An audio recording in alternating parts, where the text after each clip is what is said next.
Assalamualaikum warahmatullahi wabarakatuh. Salam bahagia, salam sejahtera. Bismillahirrahmanirrahim. Alhamdulillahirabbil alamin wassalatu wassalamu ala asyrafil mursalin wa ala alihi wasahbihi ajmain. Selamat malam dan salam sejahtera kepada semua para netizen.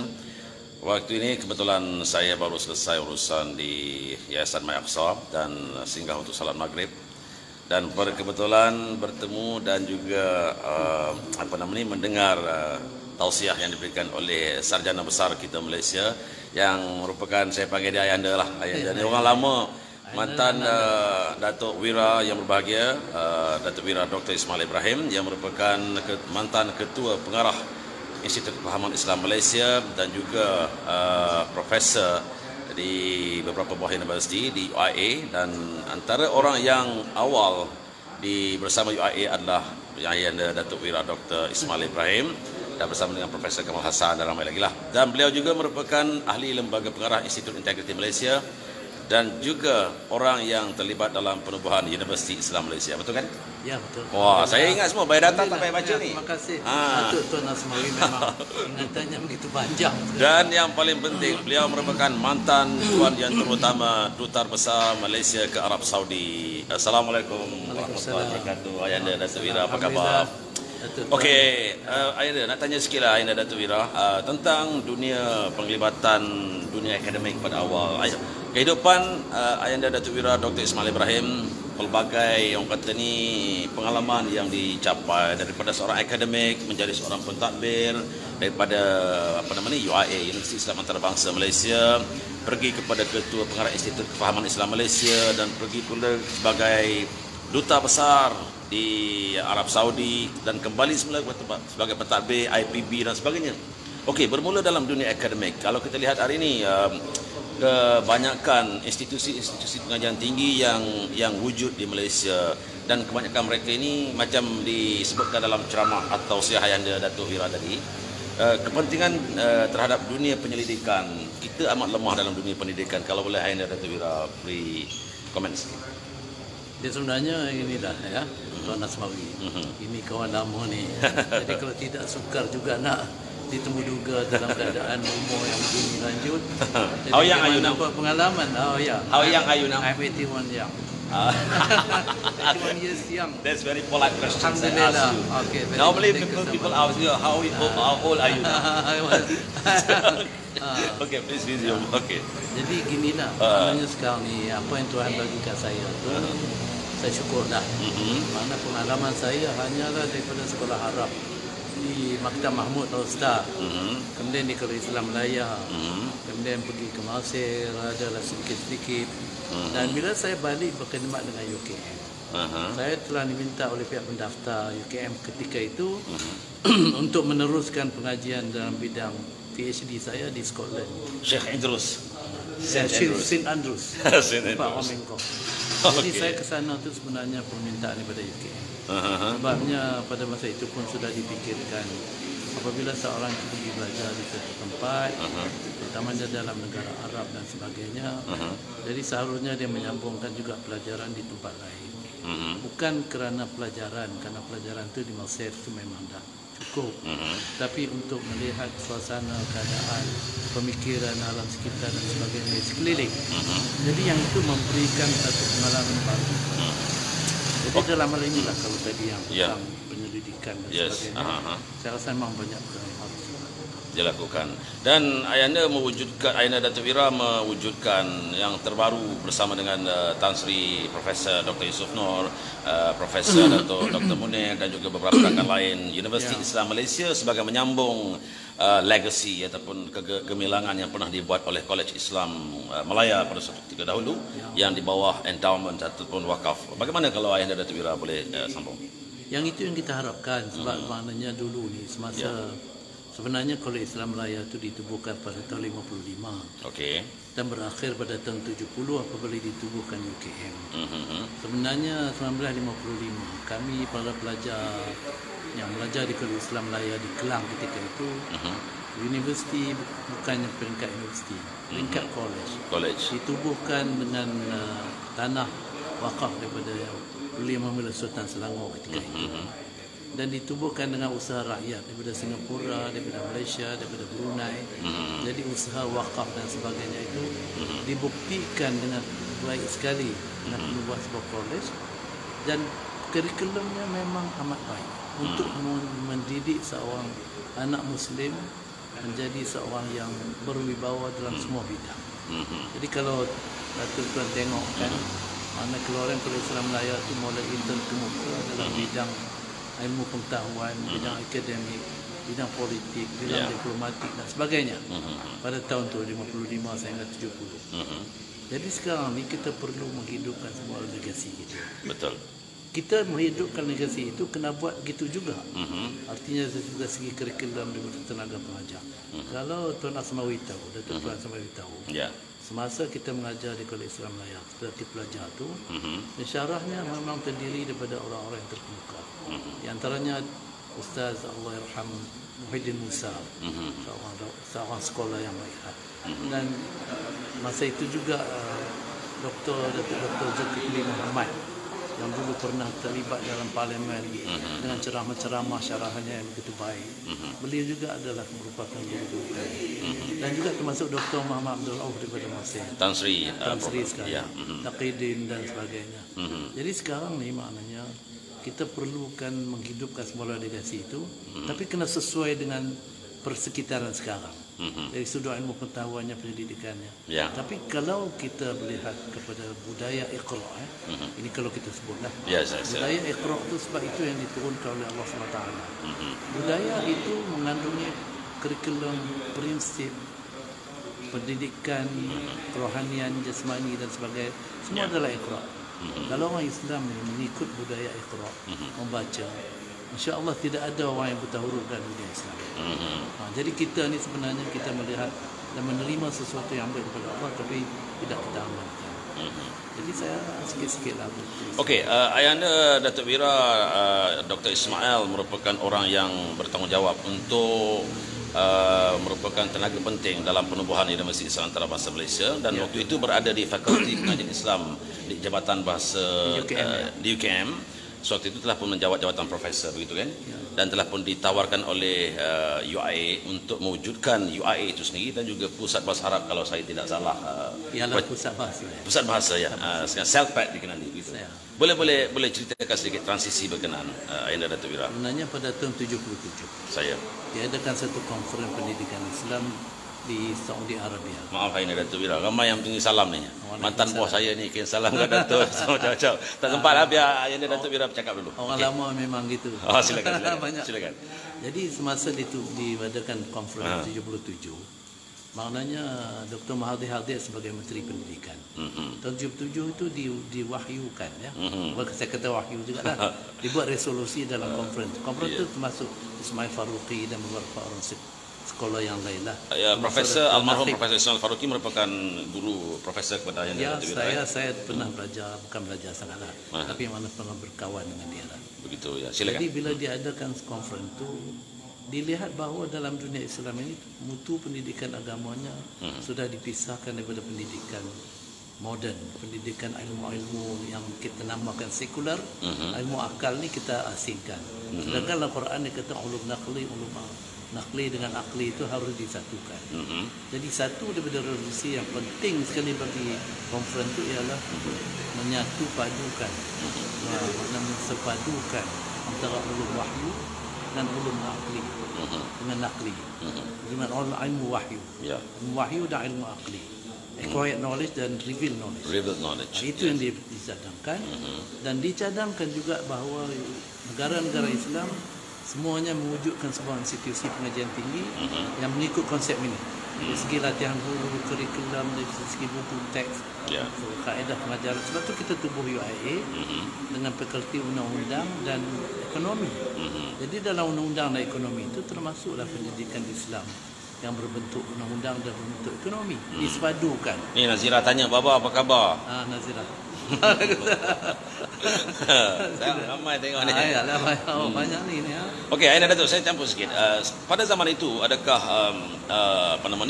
Ahmad Ibrahim law school kalau tak salah saya lah. Ya. Adakah zaman itu sezaman dengan Ayahanda Datuk Wira? Sama ya. Cuma umurnya lebih sikit. Maksudnya penubuhan fakulti kuliah of kuliah law dan kuliah of economics dan Islamic Real Knowledge pada masa itu kemudian ya. Ya, masa itu cuma 2 kuliah. Sebab itu bila kita minta bantuan daripada negara Arab, mereka tidak mau bagi.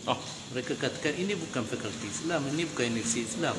Universiti Islam mesti ada syariah, akidah dan sebagainya. Kami kata ini konsep baru. Ada ilmu Islam, ada syariah dan sebagainya. Jadi masa tu Profesor Ibrahim ini sebenarnya sejarahnya amat panjang. Semasa kejadian Nafrah di Singapura, dia menjadi lawyer dan dia pernah masuk kes ni dan dia pernah menang. Tapi akhirnya dia kalah Nafrah diserah balik. Ini cerita lama. Tapi maknanya profesor yang baik, yang banyak ilmu, yang first professor Malaysia yang study kat Oxford ataupun Cambridge. Yang saya tahu. Okey, pada zaman itu adalah di era yang amat berhormat Datuk Seri dan kini Tun Dr. Mahathir Mohamad yang telah pun mengusulkan penubuhan juga Universiti Islam Antarabangsa Malaysia.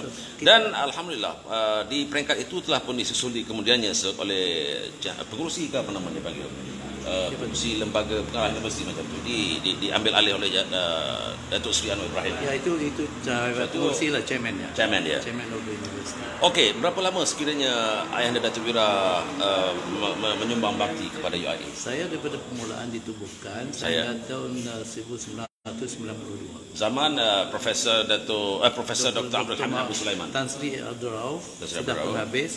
Profesor Abdul Hamid Abu Sulaiman datang, saya sekejap dengan dia. Lepas itu Tan Sri Abdul Rauf pergi ke Kuzar kan? Ya, pergi Kuzar sebagai penasihat akademik. Okey, selepas daripada Ayahanda Datuk Wira berada di universiti sebagai seorang pentadbir, sebagai seorang ahli akademik, profesor dan sebagainya, timbullah satu lagi kisahnya. Datuk Seri Yang Amat Berhormat Datuk Seri Dr. Mahathir Mohamad, later known as Yang Amat Berhormat Tun, memanggil Ayahanda Datuk Wira sekali lagi untuk mewujudkan Institut Kefahaman Islam Malaysia. Boleh cerita sikit? Ya. Tahun 91 dia panggil saya. Dia kata kita tujuan penubuhan institut ni ialah untuk memahami Islam bagi orang Islam dan bukan Islam, orang dalam negara dan orang luar negara. Karena Islam ni disalah mengertikan. Islam digambarkan sebagai agama untuk keganasan, perangan, kemiskinan dan kefakiran. Itu Islamnya. Sebab mereka cuba menggambarkan perkara yang tidak betul. Satulah, mungkin ada juga tujuan daripada media barat untuk merosakkan imej agama. Tujuannya itu dia kata. Jadi saya diminta. Saya pun alhamdulillah menerima. Walaupun saya sebenarnya daripada sekolah Arab, tapi masa itu saya sudah ada profesor dan saya sudah ada lulusan daripada St. Andrews. PhD saya di sana. Walaupun sebenarnya saya lulus untuk orang main golf. Tapi saya tak boleh main golf. Saya bawa anak pergi sana, isteri pergi sana, buat research dan sebagainya. Jadi maknanya kita dalam keadaan sekarang ni, kita kena balik semula zaman itu dari sudut yang baru. Bagaimana memperkembangkan agama, memperkembangkan Islam berdasarkan kepada realiti hidup sekarang ni tanpa mengorbankan prinsip-prinsip Islam yang sebenarnya. Bila kita mengikut keadaan sekarang ni, Tuan Semawi tahu wala tasubul ladzina yad'una min dunillah fa yasubbullaha adwan bighairi ilm. Jangan kamu maki-hamun mencerca orang-orang yang menyembah selain daripada Allah. Mereka akan memaki-hamun Allah tanpa mereka. Maknanya dalam hal ini yang kata rahmatan lil alamin itu untuk semua manusia. Sebab kita ni punya nilai-nilai universal yang baik. Jangan mencuri, jangan merompak, jangan bohong, jangan tipu. Itu semua itu nilai murni. Shared values ataupun common value yang kita boleh share dengan orang lain. Dan kita pun Nabi Muhammad tunjuk supaya hidup sama dengan orang-orang lain dalam aman dan damai. Jadi saya rasa dalam keadaan sekarang ini, bila keadaan menimbulkan keadaan kekecohan dalam politik dan sebagainya, kita kena balik semula bahawa Islam ni agama kedamaian. Jadi itulah tujuan tubuh IKIM. Okey, saya lihat pada masa itu, pada zaman Ayahanda Datuk Wira telah pun membuat proses internalization process of IKIM itself towards international institute. Apa sebenarnya pada asal itu bukan untuk melihat, untuk cater local issues, dan Ayahanda Datuk Wira telah pun mengantarabangsakan institut itu sendiri berbanding kepada institusi-institusi Islam yang ada di Malaysia. Itu kehendak daripada Perdana Menteri ketika itu, Ya, Dr. Mahathir. betul. Dia belum betul lagi. Tapi dia juga yang mengatakan bahawa kita perlu memperluaskan mana kefahaman Islam yang sebenarnya, terutamanya di media Barat. Sebab media Barat itu yang buat kempen tentang menjatuhkan imej Islam. Kalau dia tahu Islam yang sebenar, saya dia akan berhentilah. Sebab tu dia kata, kita ni kata dalam hadis kata tuntutlah ilmu walaupun negara Cina. Kalau buat hadis tak habis itu lah. Tapi mana dia kata kalau dia orang datang dia tengok kita ni buat proton. Proton tu kebanyakannya ialah orang Islam yang menjadi juruteranya. Pergi doktor pun kebanyakan orang Islam. Lukis polisi itu kita buat kerana kita nak latihkan orang kita menjadi orang yang bertata tertib, bersih dan sebagainya. Menjaga environment dan lain-lain. Itulah orang Islam, kata Dr. Mahathir. Saya kata insyaAllah kita buat, dia bagi panduan. Baik. Okey, untuk makluman para penonton, para netizen yang bersama saya waktu ini, saya bersama dengan yang berbahagia Datuk Wira Dr. Ismail Ibrahim yang merupakan mantan Ketua Pengarah Institut Kefahaman Islam Malaysia, mantan Duta Besar Malaysia ke Arab Saudi, mantan Rektor, tak salah saya, Institut Pengurusan Baitul Mal, banyak-banyak lagi. Sebenarnya beliau merupakan academician dan sebagainya. Dan untuk makluman juga para netizen yang tidak tahu, sekarang ni anda mungkin mendengar IKIM.FM. Pada zaman beliaulah yang memanggil saya salah seorang yang saya sebut-sebut. I was the youngest consultant yang melibatkan, inilah ketua saya. Inilah Tuan Datuk Osmanawi ini yang dan pada masa itu kita diketuai oleh yang berbahagia Tan Sri Saji Letterton untuk menubuhkan Radio IKIM. Okey, apa sebenarnya radio Islam agak klise pada masa itu, Ayah Datuk Wira. Bagaimana, apa sebenarnya yang diarahkan oleh Yang Hormat Datuk Seri Dr. Mahathir pada masa itu untuk menubuhkan Radio IKIM, radio yang ada nuansa Islami? Bagaimana? Arahannya satu je, arahannya supaya kita betulkan kefahaman Islam dan bawa Islam itu benar-benar sebagai din. Din itu maknanya nizamul hayat, aturan hidup yang sebenar, sistem hidup, dan juga din itu maknanya cara hidup yang sebenarnya. Jadi agama ni termasuk dalam semua aspek. Jadi sebab itulah apabila kita membuat institut itu, IKIM itu, dengan membuat seminar, konferensi, ceramah dan sebagainya, jadi perkara itu harus dibawa ke dalam electronic media. Sebab itu kita tubuhkan instead of printed media. Instead of printed media. Jadi semua itu sudah dilakukan dan pada masa itu ramai penyokong yang telah memberi tajaan kepada kita, termasuk membawa pensyarah daripada luar. Kita masa itu dengan Amerika, dengan Jerman, dengan Italy, dengan Oxford Center, Triple IT kalau tak salah saya. Triple IT semuanya kita bawa. Orang muda-muda mana tahu. Dan orang pun dah orang pun dah tua ya. Jadi Noran dari mana? Nanti dah ada, senang menonton. Okey, saya kena make it the story short because Ayah Datuk Wira pun uzur sekarang ni tak sihat. Ada sihat, alhamdulillah. Oh, sihat alhamdulillah. Okey, tentang bidang diplomatik, bagaimana sebenarnya memberanikan diri dalam dunia diplomatik, menerima tawaran untuk menjadi, selain daripada kemampuan berbahasa, pentadbiran, apa sebenarnya yang mendorong Ayah Datuk Wira untuk menerima jawatan sebagai Tuan Yang Terutama Duta Besar Malaysia ke Arab Saudi pada masa itu? Jadi jawatan-jawatan semua itu saya ditawarkan. Faham? Saya tidak pernah minta. Hebat. Tapi kerana ialah Tuhan membuka hati, carilah orang ni saja. Dr. Fazil Rahman sudah menonton. Masya Allah. Jadi saya ni bila menjadi diplomat, saya tidak belajar.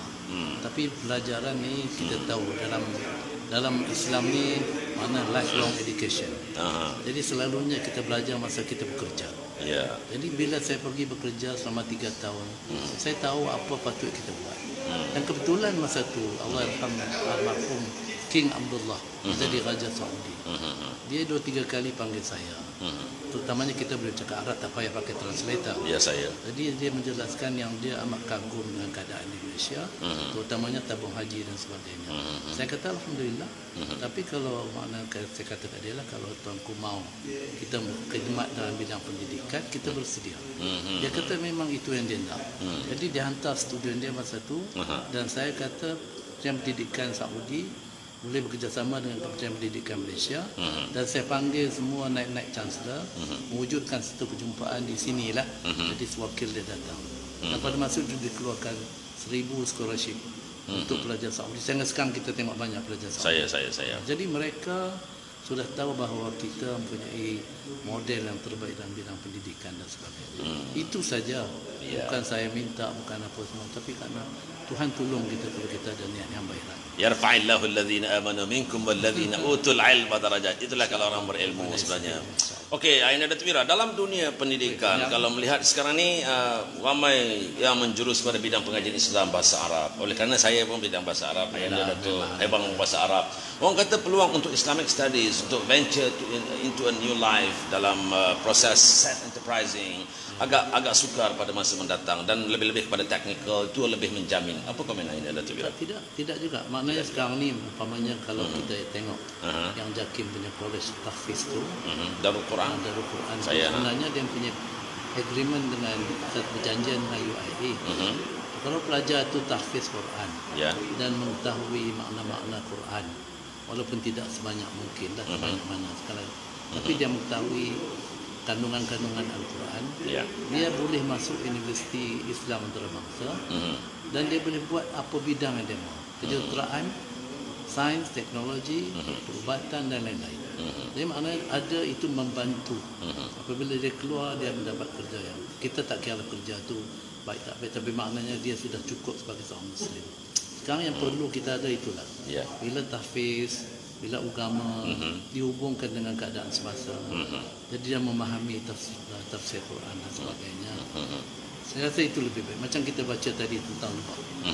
Lebah mengeluarkan madu dan sebagainya daripada pokok-pokok, daun-daun yang dia makan, bunga-bunga dan sebagainya. Sekarang kelulut kan? Kelulut pula sekarang. Jadi maknanya sekarang ni Tuhan dah sebut.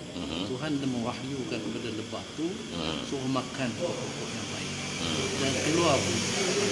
Tapi macam mana pun Tuhan sebut dari manusia ni, biasanya menyalahgunakan nikmat yang dia bagi. Kalau dia bagi buat anggur untuk kita makan, dapat zat yang baik, tapi mereka buat arak, minum arak. Abuse of knowledge. Okay, last but never the least. So soalannya, your final words before we sign off, Ayahanda Datuk Wira. InsyaAllah. Okay. Saya say something. Terima kasihlah semua yang tengok ni. Ramai. Apa biasa ni memang orang tua ni banyak dan saya pun dengan Nazirah Noran tu sebenarnya dia anak saudara isteri saya. Isteri saya pun ada sini. Oh iya ke? Okey. Dia ni memanglah. Dia pun dengan bernama. Yang lain-lain Fauzi, Datuk Fauzi semua tadi tu. Kawan lama. Saya kawan dengan saya Hamid Anwar. Dia ada sini. Dia ada. Nanti saya tag dia kan. Okey, sampai di sini pertemuan kita dengan yang berbahagia Datuk Wira Dr. Ismail Ibrahim yang merupakan banyak jawatan yang disebut. Anda tengok kat Facebook sendirilah. Sampai Asmawi pun kita kenal semua. Dia pernah berlakon di sini mengajut. Ini tempat saya berlakon cerita Malam Ini Aku Menangis. Ya, aku menangis. Dan filem Corak Agama. Corak Agama, insya-Allah. Okey, salam hormat, salam ceria. Assalamualaikum warahmatullahi wabarakatuh.